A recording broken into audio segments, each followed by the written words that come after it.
warahmatullahi wabarakatuh. Selamat pagi semuanya. Alhamdulillahirrabbilalamin. Di Jumat pagi yang penuh berkah ini, kita kembali berkumpul di virtual Zoom dalam program Arsa Mengaji bersama Ustadz kita Abu Robani. Oke, alhamdulillahirabbil wa bihi nasta'in ala umurid dunya waddin. Wassalatu wassalamu ala asrofil anbiya'i wal mursalin sayyidina Muhammadin wa ala alihi wa sahbihi ajmain amma ba'du. Yang pertama dan paling utama tentunya kita panjatkan puji syukur alhamdulillahirabbil alamin kehadirat Allah Subhanahu wa taala karena berkat rahmatnya, kasih sayangnya, nikmat yang melimpah di pagi hari ini kita masih bisa diberi kesempatan dan kesehatan untuk sama-sama belajar ilmu Al-Quran di program Arsa Mengaji episode kelima. Oke, sepertinya saya sudah harus mereview nih materi-materi sebelumnya. Semuanya masih ingat kita membahas apa? Setelah kita sudah diingatkan oleh Ustadz untuk konsisten membaca harokat, lalu kita mengenal huruf. Dan kemarin kita juga sudah diajarkan tentang fasih melafalkan huruf hijaiyah.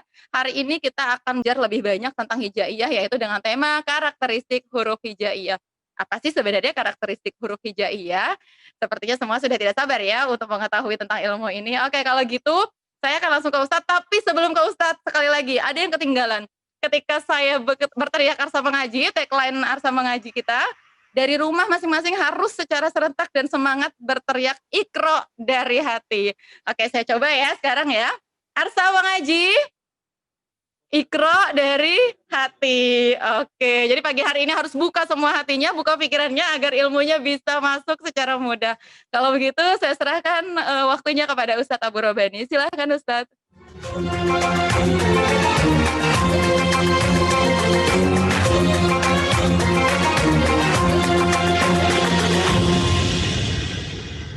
Bismillahirrahmanirrahim. Assalamualaikum warahmatullahi wabarakatuh. Alhamdulillahilladzi nawwara qulubana bitilawatil Qur'an wa zayyana akhlaqana bijahil Qur'an wa hassana a'malana bidzikril Qur'an wa bayyada wujuhana bibarakatil Qur'an wa nawwara abdanana binuril Qur'an. Wassalatu wassalamu ala man unzila alaihi al-Qur'an wa ala alihi wa sahbihi alladhi ta'allamu wa 'allamul Qur'an amma ba'd. Alhamdulillah, puji serta syukur sepantasnya pertama-tama kita panjatkan kepada Allah atas begitu banyak nikmat yang telah Allah karuniakan kepada kita semua. Tentunya yang paling utama adalah nikmat iman dan Islam yang telah Allah patrikan dalam hati kita. Semoga iman dan Islam senantiasa terjaga dalam dada sampai ajal menjemput dan Allah Subhanahu wa taala menggolongkan kita semua termasuk hamba-hambanya yang husnul khatimah. Amin ya Allahu ya Rabbal alamin. Baik, pertama-tama saya ingin menyampaikan terima kasih kepada Ibu Anita yang telah setia sampai episode ini untuk hadir terus di ruang kebaikan Arsa Mengaji. Juga kepada seluruh partisipan yang telah hadir, semoga Allah Subhanahu wa taala mencatat apa yang kita lakukan ini sebagai amal soleh kita yang mampu memberatkan timbangan kebaikan kita kelak di yaumil hisab. Amin ya Allahu ya Rabbal alamin. Baik, saya tidak ingin berpanjang lebar, apalagi di kali tinggi, gitu ya, jadi luas nanti kemana-mana. Saya ingin mengawali kebersamaan kita pada pagi ini dengan sebuah hadis, di mana Rasulullah Shallallahu Alaihi Wasallam pernah bersabda, Inna lillahi ahlina minan nas. Ya, apa? Saya hafal tidak? Inna lillahi, awas jangan inna ilahi raji'un. Itu ayat Quran. Tadi saya sudah memukadimahi hadis. Inna lillahi ahlina minan nas. Sesungguhnya kata Nabi, Allah Subhanahu wa taala memiliki keluarga di antara manusia. Jadi kata Nabi apa? Allah itu punya keluarga di antara manusia. Para sahabat antusias bertanya kepada Rasulullah sallallahu alaihi wasallam, "Man ya Rasulullah? Siapakah mereka ya Rasulullah sallallahu alaihi wasallam?" Karena ketika Rasulullah sallallahu alaihi wasallam mengatakan sesungguhnya Allah memiliki keluarga, ini menunjukkan betapa istimewanya mereka. Jadi yang harus difahami sebagai keluarga Allah di sini bukan berarti Allah memiliki anak atau Allah memiliki keturunan sebagaimana keyakinan saudara-saudara kita dalam agama lain, ya. Tapi kata ahl, kata keluarga di sini harus difahami sebagai bentuk kedekatan yang luar biasa. Perhatian yang luar biasa dari Allah Subhanahu wa taala sampai kemudian Allah mengatakan sebagai keluarga. Oleh karena itulah kemudian para sahabat bertanya, manhum ya Rasulullah, siapakah mereka ya Rasulullah? Betapa istimewanya mereka. Apakah yang kau maksud adalah para rasulnya? Bukan, kata Nabi. Apakah yang kau maksud para nabinya? Bukan, para sahabatnya? Bukan. Manhum ya Rasulullah, siapakah mereka ya Rasulullah? Maka kemudian Nabi Shallallahu Alaihi Wasallam mengatakan, ahlul Quran hum ahlullahi fil ardi wa khassatuhu. Ahlul Quran, kata Nabi, mereka itulah keluarga Allah di muka bumi ini, wa khassatuhu, dan orang-orang yang khusus, orang-orang pilihan Allah Subhanahu wa taala. Sebagaimana Allah pun menyebutkan dalam Al-Qur'an, "Tsumma awrathnal kitaba alladzina istafaina min ibadina." Kemudian kami wariskan Al-Qur'an ini kepada hamba-hamba kami yang kami pilih.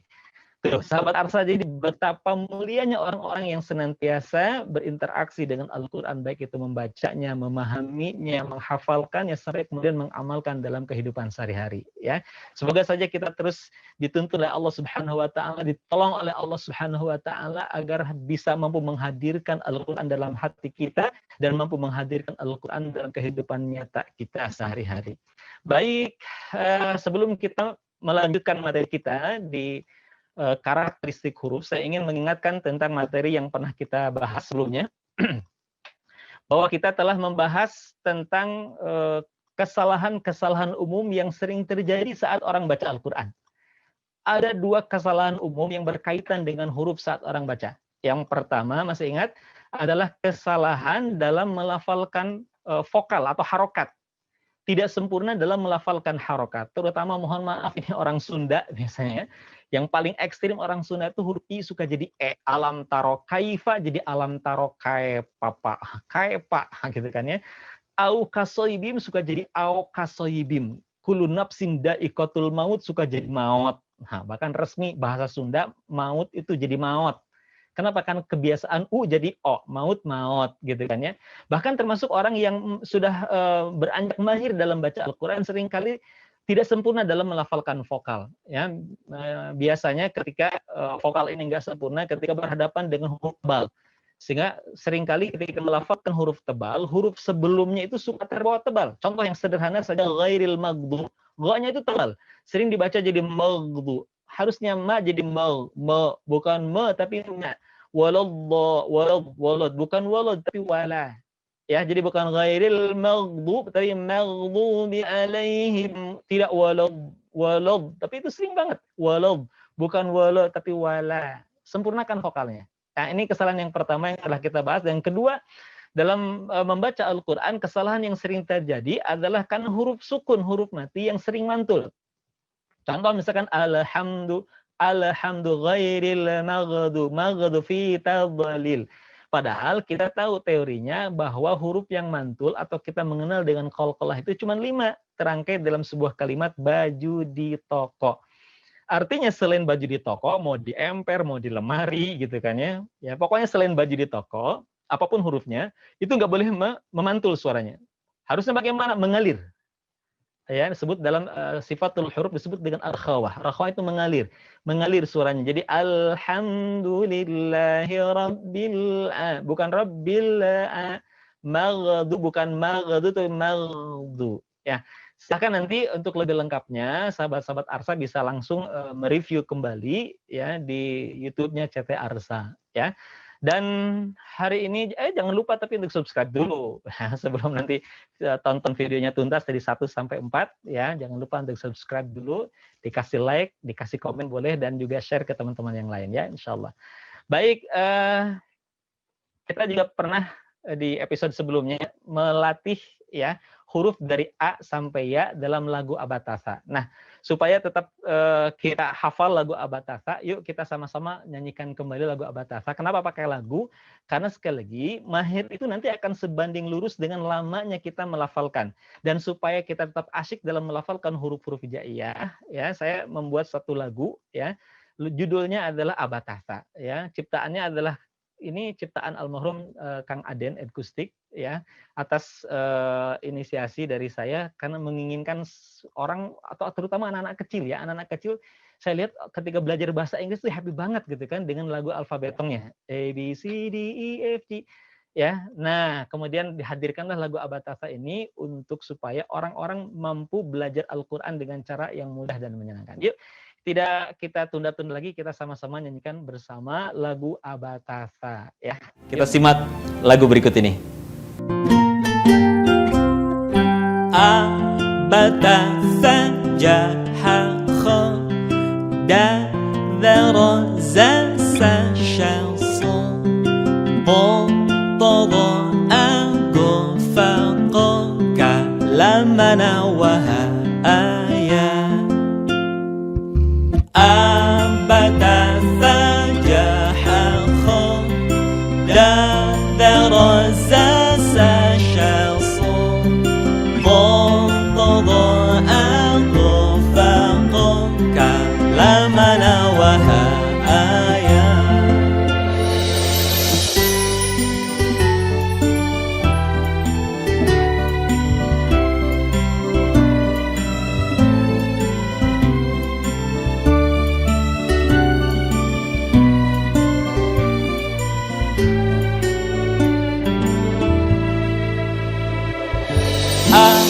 bata sajaha khada daraza sashanso ضطضا أغفق كلامنا وهايا أنبت فجح خدا درز سشخص ضطضا أغفق كلامنا وهايا أنبت سجح خدا درز سشخص ضطضا أغفق كلامنا وهايا كلامنا وهايا. Insya Allah hari ini kita akan sama-sama mempelajari bagaimana cara melafalkan huruf-huruf hijaiyah sesuai dengan karakter. Ya, karena Ali bin Abi Thalib ketika memahami firman Allah warattilil Qur'ana tartila, bacalah Al-Qur'an itu secara tartil, kata beliau yang dimaksud dengan tartil adalah tajwidul huruf wa ma'rifatul wukuf. Bahwa yang dimaksud dengan tartil adalah kemampuan mentajwidkan huruf-huruf Al-Quran dan memahami waqaf ketika membaca Al-Quran. Nah, apa itu tajwid? Ya, jadi seseorang dikatakan bacaan Qurannya sesuai dengan tajwid kalau dia mampu mengeluarkan setiap huruf dari A sampai Ya sesuai dengan makhraj dan hak-haknya. Ya, kalau teorinya ikhraju kulli harfin min makhrajihi ma'a i'ta'ihi haqqahu wa mustahaqqahu. Ya, jadi yang maksud dengan tajwid adalah ikhraju kulli harfin min makhrajihi, mampu mengeluarkan setiap huruf dari A sampai Ya, dari mulai Al-Fatihah sampai An-Nas min makhrajihi, sesuai dengan makhrajnya. Ma'a i'ta'ihi haqqahu wa mustahaqqahu, dengan mampu memberikan hak-haknya dan mustahak. Apa itu hak huruf? Hak huruf adalah sifat-sifat asli atau karakter asli yang identik, yang melekat pada huruf. Sementara mustahakul huruf, yang dimaksud dengan mustahakul huruf adalah sifat tambahan yang nampak sewaktu-waktu. Ya, contoh misalkan ketika mengucapkan huruf sa, as-sa, sin itu senantiasa ketika diucapkan mengalir udaranya. Itu disebut dengan hakul huruf. Sementara kalau mustahakul huruf adalah sifat yang nampak sewaktu-waktu. Kalau tadi nafas udara, kapanpun dia manapun mengucapkan sin, dia senantiasa mengalir udara. Nah, kalau mustahakul huruf sifat yang nampak sewaktu-waktu. Contoh misalkan nun mati, ya nun mati tidak selamanya dibacaan. Kadang dia harus baca kan gitu ya. Kadang dibaca ikhfa, kadang dibaca idgham, kadang dibaca iqlab dan seterusnya. Ya. Nah, ini seseorang dikatakan sudah mampu membaca Al-Quran sesuai dengan perintah Allah warattilil Qur'ana tartila. Sekali lagi kalau kita sudah memahami dan mampu mempraktekkan seluruh karakter yang dimiliki oleh setiap huruf. Bukan itu saja, sahabat Arsa, kalau kita salah dalam melafalkan huruf hijaiyah, bisa jadi nantinya bukan hanya tartil tapi juga maknanya akan berubah. Contoh misalkan, ketika sahabat Arsa membaca surat Al-Fatihah harusnya alhamdulillahirabbil alamin. Alhamdu itu segala puji bagi Allah. Tapi ketika sahabat Arsam bacanya dengan alhamdu itu sudah berubah jauh. Alhamdulillah, segala puji bagi Allah. Alhamdu itu bahkan maknanya adalah kematian bagi Allah. Alhamdulillah itu bukan pujian. Ya, alhamdulillah itu pujian. Tapi kalau alhamdulillah ini maknanya jauh berubah. Alhamdulillah kematian. Kalau misalkan bilang adabun alim, ini yang benar adun alim, gitu kan ya. Alim artinya orang yang berilmu, alim artinya pedih. Kan salah nanti kalau adabun alim dibaca adabun alim, ketukar antara hamzah dengan ain, ya. Oleh karena itu penting banget untuk memahami tentang karakteristik huruf. Sekarang kita akan coba pelajari bagaimana karakteristik huruf dalam huruf hijaiyah dengan cara yang mudah. Kenapa mudah? Karena emang sebenarnya melafalkan huruf hijaiyah dari asli juga mudah. Kesan susah itu karena kita dari dulu belajarnya susah. Ustaznya galak kan gitu ya. Karena ustaznya galak, kemudian saat pengajaran juga susah, sehingga kemudian kesannya susah. Padahal kalau perhatikan, hampir 80% huruf hijaiyah, ingat, hampir 80% huruf hijaiyah itu biasa kita lafalkan. Ada huruf lam, kita juga ada L, ada huruf mim, kita juga ada M, kan kita ada nun, ada N, ada wa, ada W, ada W, kan gitu ya. Ada hamzah, kita pun ada A. Kemudian ada ba, kita pun ada B, hampir sama, ya. Cuma nanti ada beberapa huruf yang beti, tahu beti? Beti itu beda tipis. Ya, ada huruf yang beda tipis. Kecuali misalkan G. Ya, huruf G sama-sama ada G, cuman beda dikit. Kalau kita G, ya aslinya mana Bogor, kan gitu ya. Kalau tanya asli mana Bogor. Nah, kalau Quran bukan go, tapi agak lembut sedikit dan tebal. Lo. Ya, jadi bukan go, tapi lo. Jadi nanti biasakan kalau ditanya, Pak, asli dari mana? Bogor. Nah, supaya cepat dengan bisanya, cepat mahirnya. Biasakan nanti kalau tanya, aslinya mana? Bogor. Itu lagi makan apa sih? Batagor. Nanti bukan lagi batagor, tapi batagor. Allah, ya, dibiasakan dengan melafalkan huruf hijaiyah dalam keseharian. Ya, kalau ditanya itu makan apa, bukan lagi bakso. Jangan pernah lagi makan bakso. Ya. Kita biasakan nanti makan apa itu? Bakso. Soto, somai, sosis. Ya, supaya apa? Supaya kita sering dalam melafalkan huruf hijaiyah. Jadi sekali lagi 80% ya huruf hijaiyah itu biasa. Nah, kita akan coba mempelajari hal-hal yang perlu kita pelajari yang beti lah tadi ya. Beti itu beda tipis. Atau mungkin pengalaman saya dalam mengajar Al-Quran, kan saya mengajar Al-Quran tadi ya, di Indonesia dan di beberapa negara, gitu kan. Saya mau melihat bahwa kesalahan dalam melafalkan huruf hijaiyah itu tidak banyak. Nah, kesalahan dalam karakteristik huruf itu coba saya rangkum dalam satu lagu ya. Lagunya lagu anak-anak nih biar happy ya. Jadi saya pakai lagunya lagu anak-anak semuanya ya. Kalau tahu mungkin lagunya lagu Pelanduk. Di hutan ada rumah, didiami pelanduk, datang kelinci berlari, mengetuk pintu. Nah, pakai irama lagu Pelanduk. Ya, jadi fokus perhatikan. Yang pertama yang harus dilakukan ketika kita ingin memfasihkan huruf hijaiyah, memahirkan bacaan Al-Quran kita, maka hal pertama adalah bedakan a, ha, ha. Ya, apa? Bedakan a, ha, ha. 2, desiskan kata safa, jaharkan jazadawa, tebalkan bunyi o.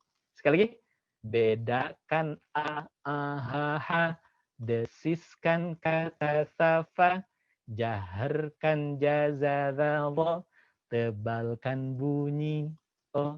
Hafal sekali lagi ya. Yuk kita hafalkan sekali lagi.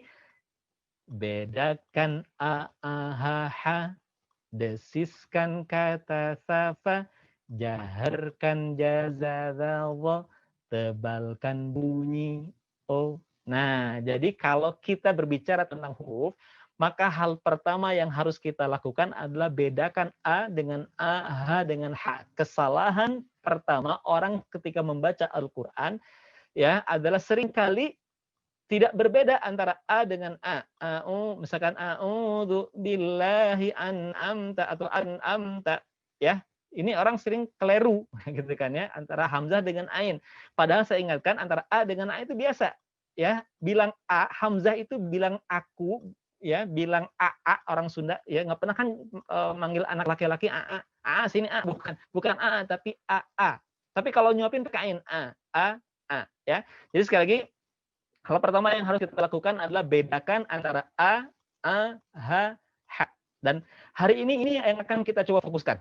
Ya, kalau kita baca Al-Quran, maka fokus 1 pekan sebelum kita ketemu lagi di Arsa mengaji berikutnya. Fokus latih dalam sepekan ini, kalau mengucapkan hamzah jelas a. Bedakan ketika kita bertemu dengan ain, bunyinya bukan lagi a, tapi jadi a. Simpelnya, sekali lagi simpelnya ini paling ya, pendekatan termudah. Huruf ain ini seperti kalau kita lihat ibu-ibu nyuapin anaknya, kan bunyinya pakai ain. A, sini coba a. A, sini coba a. Kan gitu ya, a. Bukan a, sini coba a. Kebalik, a, bukan a, sini a. Tapi a, sini coba a. Kan gitu ya. Nanti anaknya ketika dibilang a, apa yang dikatakan? Kan gitu ya. Mayan tansa. Jadi jadi bukan ya, tapi a, sini coba a. Nah, persis seperti itu. A, sini gitu kan ya. Coba a. Nah, itulah cara membedakan antara a dengan cara yang sangat simpel ya. A bilang aku. Ain tadi a ya. A lagi apa di toilet? Mohon maaf, lagi apa? Pakai ain lagi kan itu pakai ain. Bahkan huruf pertama yang kita kuasai di dunia ini ain, bukan hamzah. Ya, saat kita melihat bayi lahir kan yang terdengar ain, bukan hamzah loh. Ya, pas nangis itu kan bukan oa, bukan tapi tuh. Jadi a. Ingat, sehari-hari kita biasa melafalkan a dengan a dan nggak pernah kita ketukar. Oleh karena itu, nanti kalau baca Al-Quran pun pastikan nggak ketukar antara hamzah dengan ain. Yang kedua, nanti ha dengan ha. Ya, bedakan antara ha dengan ha. Seperti kita bilang hari ini hujan, nggak pernah kan pakai ha kecil jadi hari ini hujan. Ya, nggak pernah hari ini hujan kok hidung saya jadi hitam, gitu kan? Nggak pernah jadi hari ini hujan kok hidung saya kok jadi hitam, bukan. Tapi hari ini hujan, hidung saya kok jadi hitam. Nggak pernah juga kita dibuat-buat seperti kita ngaji kan suka dari dada tuh. Ha, alaihim, itu sering banget. Waktu kecil saya diajarin ha itu dari dada, alaihim. Ha. Ya, pikir-pikir saya lihat orang Arab nggak gitu-gitu amat gitu kan ya. Orang Arab kalau bicara biasa, hadhihi as-saburah. Alaihi falyatafadhal. Jadi ha itu seperti kita bilang hari ini hujan. Jadi jangan dipaksa ha, jangan ketukar dengan ha. Dan huruf ha pun kita sebetulnya biasa bilang sah. Ayo bilang sah, ucapkan sah. Itu kan pakai hak, istilahnya hak kecil ya. Sah itu biasa kita melafalkannya dalam kata sah, ayah. Ayah ini sah tidak ya? Sah dong mama. Itu pakai hak. Ayah ini sah. Ya, itu pakai hak. Atau ibu-ibu kalau makan seblak, ya, makan cabai gitu kan ya. Kepedesan, gimana bunyinya? Nah, begitulah cara mengucapkan hak. Makanya nanti bagi yang suka pedes ya, kesempatan emas tuh kalau sedang kepedesan untuk melatih huruf ha. Ha gitu kan. Hi, hu, bah. Nah, ya, Bapak habis olahraga biasanya. Kalau habis olahraga pendinginan kan gimana? Tarik nafas, buang. Nah, ketika bilang coba pakai harokat fathah. Ha, hi, hu, bah. Ya. Nah, ini coba yang jadi fokus utama kita pada Arsa Mengaji hari ini di episode kelima, sampai ketemu lagi di episode ke-6. Jadi sepekan silakan latih bedakan antara A dengan A, H dengan H. Saya coba ringkas dijelaskan sedikit saja secara detail tentang huruf A, H, H. Jadi A itu keluar di sini, tenggorokan terjauh. Ya, jadi A keluar dari tenggorokan terjauh. A, I, U, Ba. Ya, A, I, U, Ba. Sementara kemudian kalau ain tengah-tengah sini, A. Ya, ain tengah-tengah A. Ya, tadi A. Kan gitu ya. A'udzu. Tuh. A'udzu. An'amta. Awas tidak jadi an'amta, bukan an'amta tapi an'amta. An'amta alaihim. A di tenggorokan terjauh, A di sini. Ya, bukan di dada, bukan A, bukan tapi A biasa A, ya. Di sini tengah-tengah A. Ya, kemudian yang berikutnya huruf H. H sama dengan A. Jadi H ini sama dengan A di sini, tenggorokan terjauh. Bukan dari dada ya, tidak dari dada, jadi H, bukan H, tapi di sini tengah. A, H. Silakan sambil dipraktekkan ya, sambil dilatih. Ya, ingat jadi A, H. aha, kan gitu ya, aha. Nah, hi, bismillahi, hi, hayhata, hadhihi jahannam, hadhihi bukan hadhihi, tapi hadhihi jahannam. Tuh, ha. Kemudian tengah-tengah a, satu lagi adalah ha. Satu lagi ha, ya. A, ha. A, ha, ha. Ya. A, ya. Di sini ya. A, atau kalau sesuai dengan mahal di sini a, ha.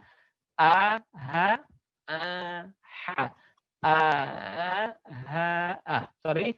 A, ha, ha. A, ha, tengah-tengah a, ha.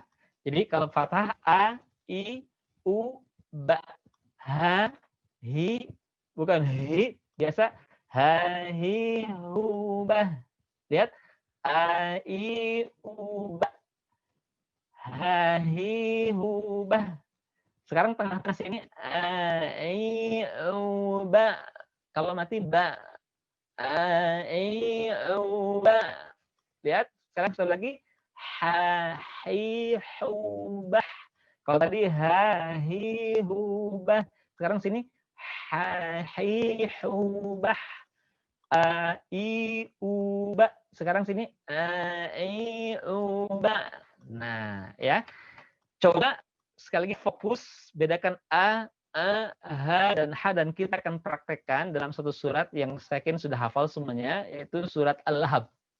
Ya, sengaja kita ambil dari surat-surat pilihan, surat-surat yang biasa akrab dan kita pakai dalam sholat kita sehari-hari, ya. Supaya apa? Supaya nanti kualitas sholatnya semakin baik seiring dengan semakin meningkat kualitas bacaan Qur'annya. Mudah-mudahan kualitas sholatnya pun semakin baik, ya. Baik, kita akan pelajari tadi huruf a, ha, ha. Ya, fokus kali ini tidak kemana-mana, fokus kepada a, ha, tentunya tidak melupakan prinsip-prinsip pertama di episode 1 sampai episode keempat.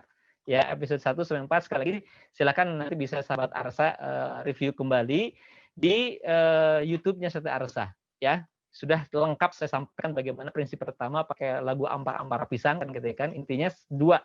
Pertama konsisten dengan mad, yang kedua konsisten dengan gunnah. Ayu, ayun, mana tahan. Ingat, simpelnya ayu, ayun, mana tahan. Kalau ada ayu, alif, ya, wawu, ayun kan suaranya tidak kepanjangan, kecuali ada bendera.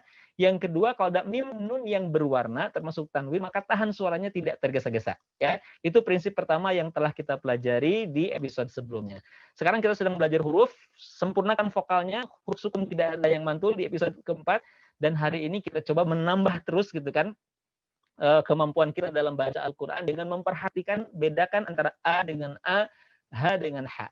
Ya, baik saya contohkan dari awal sampai akhir. Setelah ini silakan nanti sahabat Arsa untuk mencobanya. Ya, simak baik-baik. Dari mulai ta'awud perhatikan. Jadi bukan bukan tapi a'udzu billahi, bukan himi, bukan hi tapi hi. Perhatikan tadi a, ha, ha ya. A'udzu billahi minasyaitonir rajim. Yang lain boleh salah dulu. Fokus a dengan a, ha dan ha ya. Selain huruf yang kita bahas boleh salah. Ya, nanti sesaat kita akan membahasnya dengan tuntas. Sekarang saya ingin fokus dulu kepada huruf a dengan a, ha dengan ha ya. Baik, perhatikan bismillah di situ ada ha dengan ha.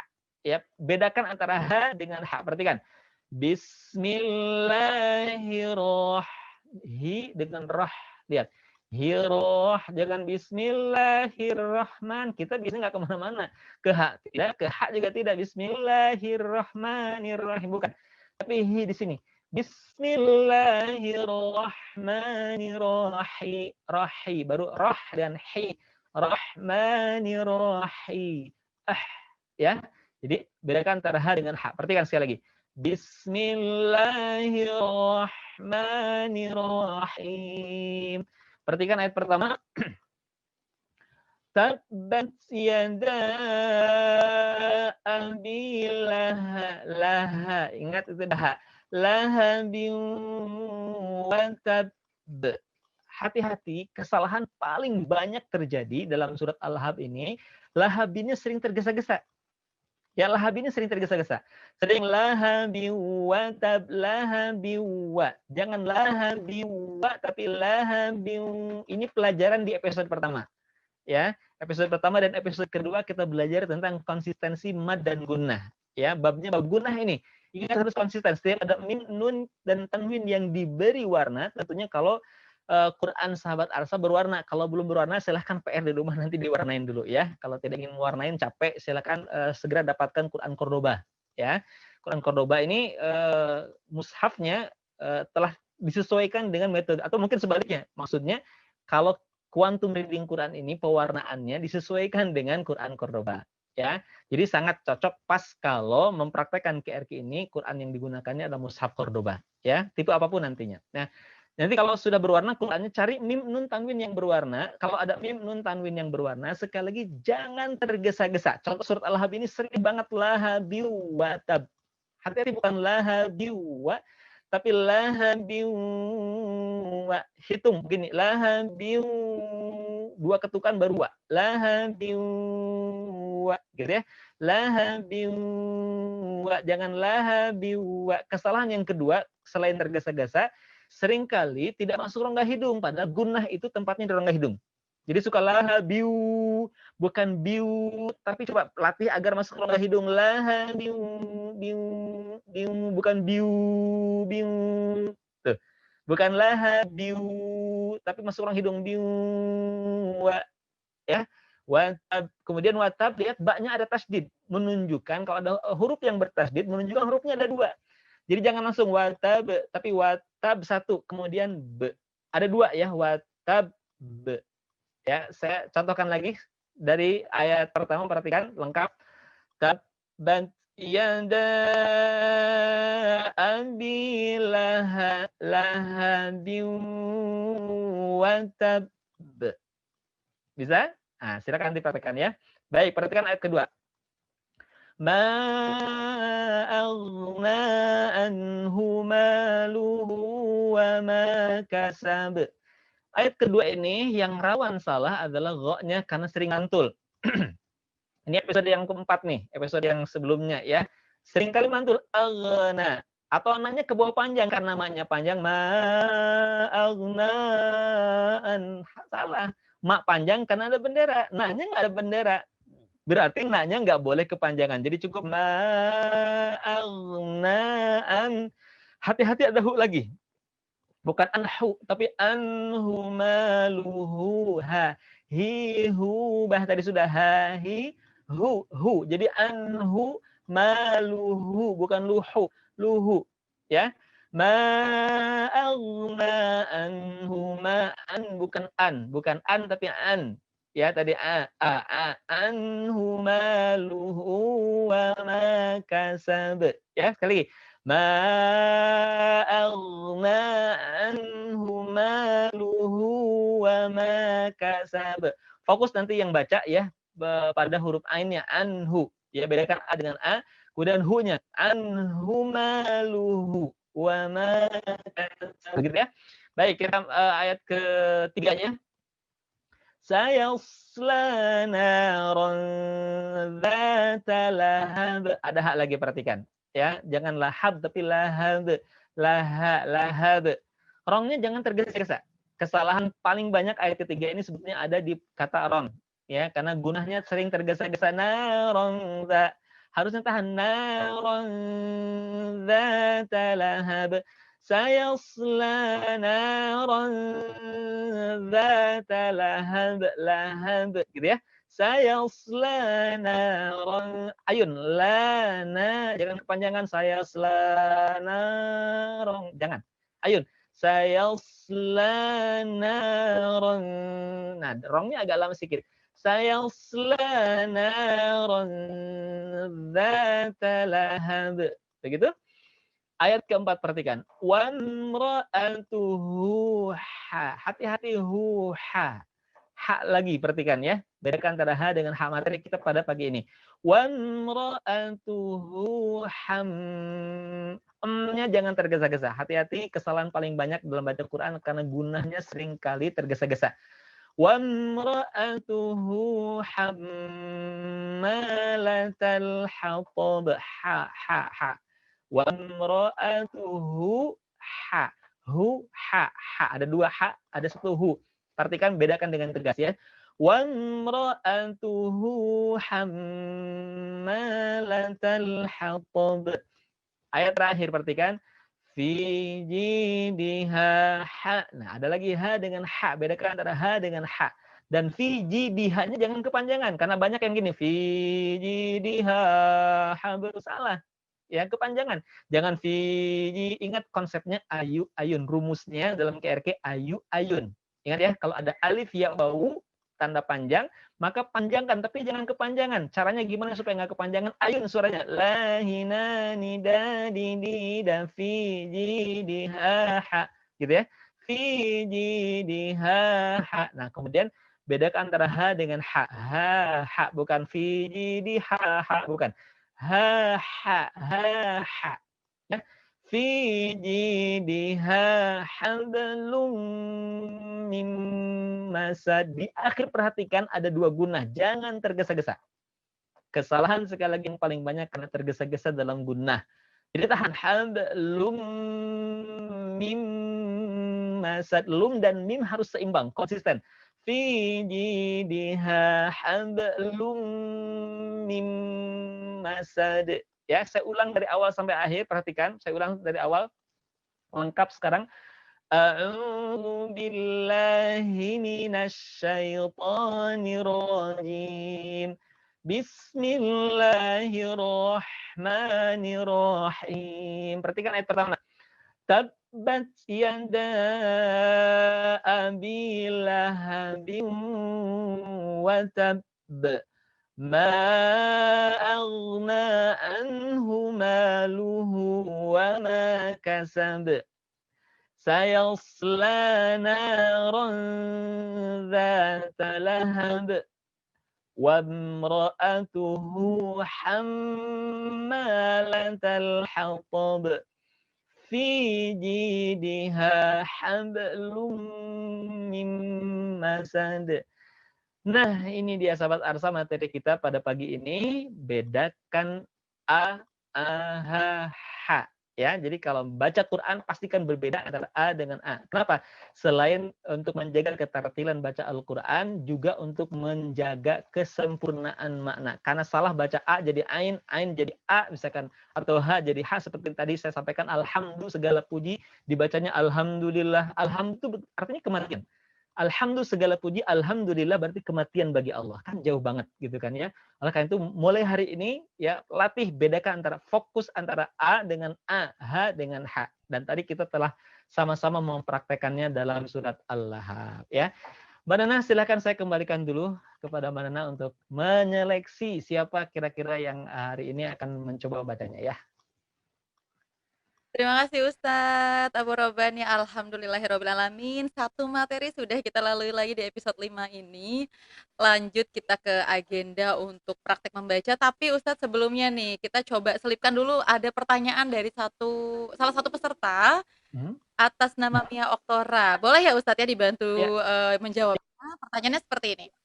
Ustadz, saya mohon tipsnya untuk bisa mudah membaca ro tebal, karena Mia ini kesulitan membaca ro tebal. Mungkin maksudnya ro tasydid ya Ustadz ya, jadi double ro gitu ya Ustadz ya. Boleh coba dijawab dulu Ustadz, bagaimana tipsnya agar bisa mudah membaca ro tasydid?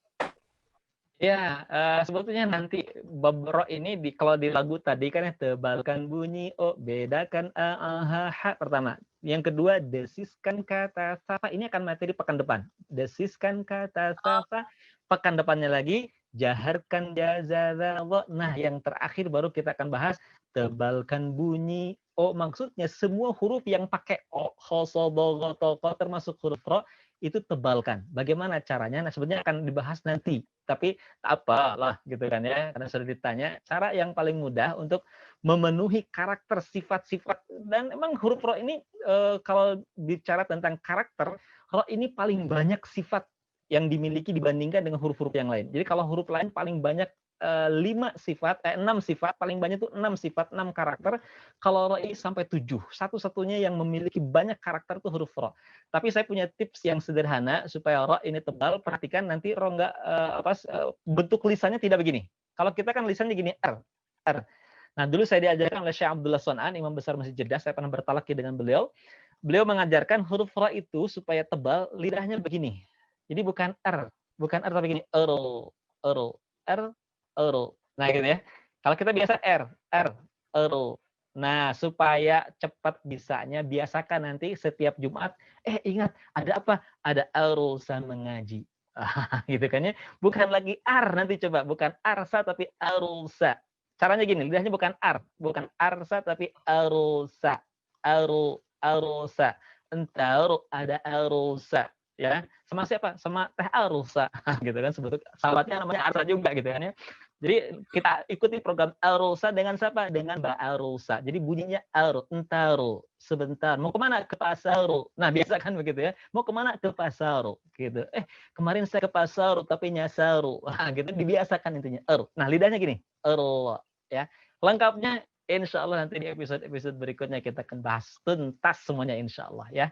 Jadi jangan sampai terputus ya materinya ya, harus ikuti episode-episode berikutnya karena Ustadz akan secara runut menjelaskan tentang karakteristik huruf termasuk huruf ro tadi yang salah satu dari huruf hijaiyah yang punya karakter paling banyak ya Ustadz ya, ada 7 Ya. karakteristik dalam huruf.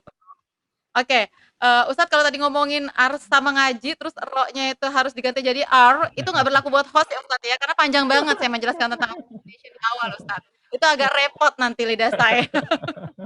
Oke, kita lanjut ke praktek baca ngaji atau surat Al-Lahab tadi yang sudah Ustadz contohkan. Ini Bu Yuyu ya? Ya. Oh, Bu Yuyu mah ini setia ini. Ya, sudah setia sejak tahun 2000 beliau mah. Ya, alhamdulillah. 20 tahun berarti Bu ya? Ya. Masya Allah. Dari 0, ya. Sekarang sudah kita simak baik-baiklah ya. Ayo Bu Yuyu. A'udzu billahi minasyaitonir rajim. Bismillahirrahmanirrahim. Tabbat yada abi lahabin wa tab. Ma aghna anhu maluhu wa ma kasab. Sayasla narun dzata lahab wa imra'atuhu hammalatal hatab fi jidha hablum min masad. Iya, alhamdulillah, barakallahu fiik. Iya, terima kasih Bu Yu. Ya, surat Al-Lahabnya. Saya koreksi nanti ya, insyaallah. Secara umum ya, saya sudah tahu lah Bu Yu ya, karena memang Bu Yu ini sejak tahun 2000 gitu kan belajarnya, ya walaupun terputus gitu kan, tapi kesungguh-sungguhannya mah ya ini hasilnya barusan gitu kan. Itu dari 0, dari ba ketemu jadi nun jadi ba, ya jadi tak jadi ya, pokoknya berantakan gitu kan. Alhamdulillah karena kesungguhan ya, alhamdulillah sekarang sudah mahir dalam baca Qur'annya. Nah, catatan Bu Yu ya, sudah bagus tadi H dengan H-nya, tapi karena fokus dengan gunnah misalkan gitu ya, atau huruf tebal tadi saya tahu Bu Yuyu ketika al-guna itu tahu bahwa itu huruf tebal. Ingat, tebalkan bunyi O, tadi sudah saya sampaikan ya sekilasnya, tebalkan bunyi O. Nanti kan kita pelajari bahwa semua huruf O itu harus tebal. Nah, seringkali nantinya ya kesalahan akan muncul ketika kita berupaya menebalkan huruf tebal, huruf sebelumnya suka terpengaruh. Kayak tadi Bu Yuyu misalkan O. Nah, O-nya benar sih tebal, tapi A-nya bukan O, tapi A. Nah, saya katakan makanya tadi A-nya sempurna A. Jadi kan ma'al bukan al-na tapi al-na A, sempurna A. Al-na. Ya, jangan terpengaruh oleh huruf ghain. Jadi al-na tapi al-na. Termasuk tadi ham bukan ham tapi ham. Vokalnya sempurna. Wa imra'atuhu hammalatal hatab.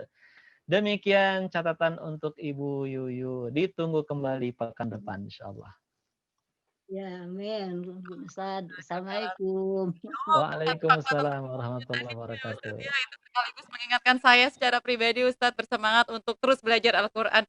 20 tahun ternyata Ya, bukan iya. waktu yang sangat singkat ya untuk mempelajari Al-Quran, tapi semangatnya itu yang memang harus kita tiru. Terima kasih Bu Yuyu.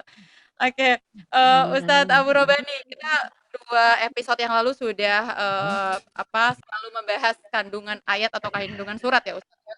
Iya. Mulai dari waktu itu surat Al-Falaq, bagaimana Allah mengingatkan kita untuk terus minta perlindungannya dari bahaya-bahaya alam tersebut.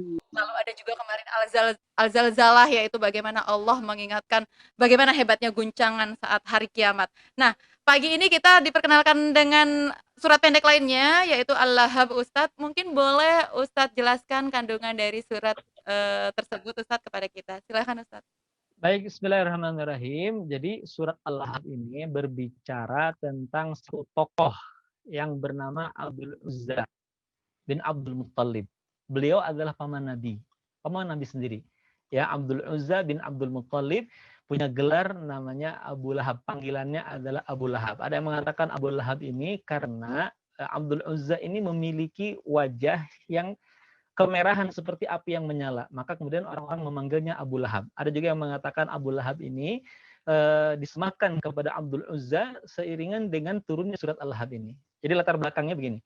Ketika Rasulullah SAW diperintahkan oleh Allah Subhanahu Wa Taala untuk berdakwah secara terang-terangan, menyampaikan Islam secara terbuka setelah 3 tahun sebelumnya berdakwah secara sirriyah, secara sembunyi-sembunyi. Maka kemudian Allah perintahkan Nabi untuk berdakwah menyampaikan Islam secara terbuka. Maka apa yang Nabi lakukan, yang Rasulullah SAW lakukan, beliau menaiki Bukit Sofa. Kemudian di atas Bukit Sofa, Rasulullah SAW mengumpulkan seluruh penduduk Mekah. Bahkan dalam riwayat tidak ada satu keluarga pun melainkan pasti ketika berhalangan hadir mengutus utusannya untuk mengetahui apa gerangan yang akan disampaikan oleh Rasulullah. Apa yang gerangan yang mau disampaikan oleh Muhammad katanya. Karena Rasulullah SAW di atas Bukit Sofa memanggil dengan panggilan Ya Sobaha, Ya Sobaha. Ini sebuah panggilan yang biasanya disampaikan ketika ada satu peringatan penting ya untuk mengingatkan penduduk Mekah. Nah, yang berteriak adalah Muhammad, yang memanggil-manggil adalah Muhammad. Maka kemudian mereka merasa perlu untuk mengetahui apa yang ingin disampaikan oleh Muhammad. Sampai ketika berhalangan hadir pun, kemudian membayar orang untuk mendengarkan apa yang akan disampaikan oleh Rasulullah. Ya, nah singkat cerita kemudian berkumpullah penduduk Mekah di Bukit Sofa. Maka setelah itu Rasulullah SAW memanggil seluruh kabilah-kabilah yang ada, yang hadir. Ya Bani Adi, ya Bani Tamim, dipanggil semuanya. Setelah itu kemudian Rasulullah bertanya kepada mereka, apakah kalian percaya kalau aku mengatakan di balik bukit ini ada pasukan musuh yang akan menyerang kalian? Maka kemudian orang-orang Mekah mengatakan serentak, ya Muhammad, kami percaya apapun yang akan kau sampaikan, kami percaya ya Muhammad, karena kau adalah Al-Amin dan kamilah yang telah memberi gelar engkau Al-Amin. Kau adalah orang yang terpercaya. Nah setelah itu baru Rasulullah SAW mengatakan, fa inni nadhirul lakum baina yadayya adzabin syadid. Maka sesungguhnya kata Nabi, aku ini adalah pembawa peringatan kepada kalian. Fa inni nadhirul lakum. Saya ini adalah pembawa peringatan terhadap kalian akan siksa yang sangat pedih. Nah, mendengar perkataan Rasulullah SAW, fa inni nadhirul lakum baina yadayya adzabun syadid, maka kemudian reaksi masyarakat penduduk Mekah pun beragam. Ada yang menolaknya, ada juga sebagian yang menerimanya. Bahkan secara ekstrim kemudian Abdul Uzza yang merupakan paman Nabi sendiri, yang tadi gelarnya siapa? Abu Lahab, kemudian dia mengatakan, berteriak, menghardik Rasulullah SAW, tabban laka ya Muhammad, alihada jama'atana. Ya alihada jama'atana. Ya Muhammad, apakah hanya untuk ini kau kumpulkan kami di tempat ini? Alihada jama'atana. Apakah hanya untuk ini kau kumpulkan kami di tempat ini? Tabban laka ya Muhammad, celaka kau Muhammad sepanjang hari ini. Nah, atas perkataan siapa tadi Abu Lahab, tabban laka ya Muhammad, celaka kau Muhammad, maka Allah balas dengan turunnya surat Al-Lahab. Ya, dengan mengatakan tabbat yada abi lahabi wa tab. Yang celaka, yang binasa bukan Muhammad, tapi binasalah kata Allah, ya, tabat yada, kedua tangan Abi Lahab, ya, siapa? Abu Lahab. Watab, sungguh dia akan binasa, dia akan celaka, ya, binasa, celaka kata Allah, kedua tangan Abu Lahab, sungguh dia akan binasa. Ya, nah kemudian ketika Rasulullah SAW menyampaikan peringatan-peringatan, maka Abu Lahab ini sering mengatakan, kalau apa yang dikatakan oleh anak saudaraku itu, gitu kan, benar, aku kelak akan, kan mengancam tuh, Rasulullah memberikan ancaman-ancaman gitu kan, maka kata Abu Lahab, kalau apa yang dikatakan oleh anak saudaraku itu benar, aku akan tebus kelak ya dengan seluruh kekayaanku dan aku akan tebus dengan keturunan-keturunanku. Maka Allah Subhanahu wa taala membalasnya dengan ma'aghna anhu maluhu wa ma kasab. Tidak akan berguna kata Allah darinya, ya, maluhu hartanya wa ma kasab dan semua jaringan gitu kan. Semua harta kekayaan anak-anak, semua jabatan-jabatan tidak akan mampu menghalangi ketika Allah Subhanahu wa taala menetapkan azab kepadanya. Begitu juga dengan Abu Lahab. Ma'aghna anhu maluhu wa ma kasab. Kata Allah, sayasla naran dzata lahab. Sayasla naran dzata lahab. Kelak dia akan dimasukkan ke dalam neraka yang apinya menyala-nyala. Sayasla naran dzata lahab. Kelak dia akan dilemparkan, dia akan dimasukkan ke dalam neraka yang di dalamnya ada api yang menyala-nyala. Wa mra'atuhu kata Allah dan juga istrinya. Ya, siapa istrinya? Candanya Mama Lahab namanya. Mama Lahab, Ibu Lahab. Ya. Gelarnya Ummu Jamil sebenarnya. Ya. Gelarnya Ummu Jamil. Dia bernama Urwah binti Harb. Dia adalah saudara perempuannya Abu Sufyan. Dan kita tahu Abu Sufyan nantinya adalah pengganti Abu Jahal. Dia adalah pemimpin penduduk Mekah. Dia adalah Quraisy. Quraisy adalah suku yang sangat terhormat disegani di kalangan suku-suku di Jazirah Arab. Ya, dan pemimpinnya adalah Abu Sufyan dan dia punya saudara namanya Urwah binti Harb yang punya panggilan namanya Ummu Jamil dan dia adalah istrinya Abu Lahab. Dan Allah mengatakan wa mra'atuhu dan juga istrinya. Ya, siapa? Hammalatal hatab, kata Allah, dia si pembawa kayu bakar. Hammalatal hatab. Istrinya si pembawa kayu bakar. Maknanya ada yang memahami hammalatal hatab ini dengan makna kias. Maksud dengan pembawa kayu bakar ini karena Ummu Jamil ini, ya, si Ummu Jamil ini seringkali hadir di tempat komunitas ibu-ibu, mau arisan RT, arisan RW, Dharma Wanita, ibu-ibu PKK gitu kan ya, dulu zaman dulu pasti ada juga gitu. Setiap dia kumpul di kumpulan ibu-ibu manapun, kerjaannya manas-manasin yang lain supaya sama-sama membenci Rasulullah. Ya, supaya membenci Rasulullah. Maka Allah menggelarinya dengan hammalatal hatab, si pembawa kayu bakar. Ada juga yang mengatakan hammalatal hatab ini karena Ummu Jamil ini seringkali dia mendatangi gurun pasir untuk mengumpulkan kayu-kayu sa'dan namanya. Sa'dan itu kayu-kayu yang memiliki duri-duri yang sangat tajam. Ya, duri yang sangat tajam. Kayu-kayu itu dia kumpulkan setelah banyak, kemudian dia bawa, dia panggul sendiri, ya dia pikul sendiri. Kemudian di saat malam tiba, maka kayu-kayu yang berduri tajam itu, yang kayu sa'dan tadi itu ditebar di tempat lalu lelangnya Rasulullah SAW, di tempat pulangnya Nabi. Ya, nah, sehingga kemudian ketika Rasulullah SAW pulang, maka tidak terasa kalau ada duri-duri yang kemudian Rasulullah SAW terluka dengan perbuatan ya si Ummu Jamil tadi dengan kayu sa'dannya. Ya, nah itu hammalatal. Dan yang terakhir hammalatal hatab ini dikaitkan dengan siapa? Dengan Abu Lahab. Allah mengatakan tadi kelak si Abu Lahab ini akan dimasukkan ke dalam neraka jahanam gitu kan, yang apinya menyala-nyala gitu kan, dan istrinya lah yang menyiapkan kayu bakarnya. Itu makna hammalatal hatab. Dan terakhir fi jidiha hablum mim masad. Ya, fi jidiha hablun mim masad. Di lehernya Ummu Jamil kelak kata Allah akan dilingkarkan, diikatkan tali dari masad. Dari masad itu sabut ya. Jadi tali sabut dari sabut. Nah, jadi kelak di akhirat kalau kita melihat ada seorang wanita yang diikat lehernya dengan sabut gitu kan ya. Nah, itulah siapa? Ummu Jamil. Allah mengatakan fi jidiha hablum mim masad. Kelak akan diikatkan di lehernya tali dari masad. Ya, kenapa? Dalam riwayat si Ummu Jamil ini punya kalung yang sangat mahal yang sering dipamerkan. Bukan hanya dipamerkan di hadapan yang lain, tapi dia sering mengatakan kalung ini sangat mahal loh.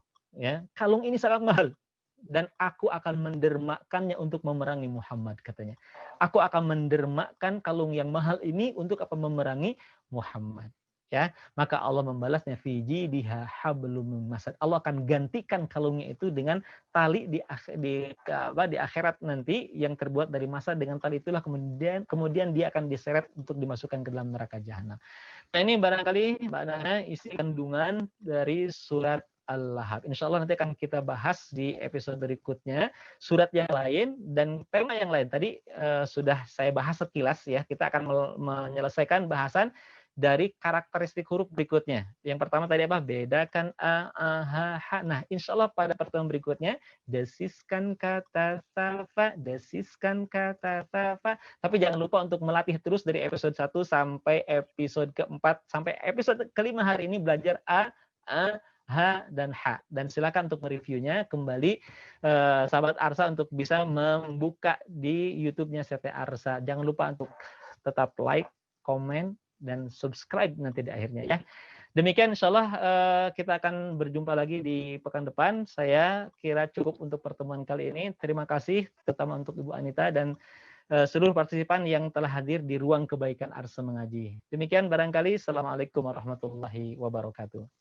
Waalaikumsalam warahmatullahi wabarakatuh. Subhanallah. Jadi benar ya, isi Al-Quran itu ya Ustadz ya, salah satunya adalah peringatan atau pelajaran ya Ustadz.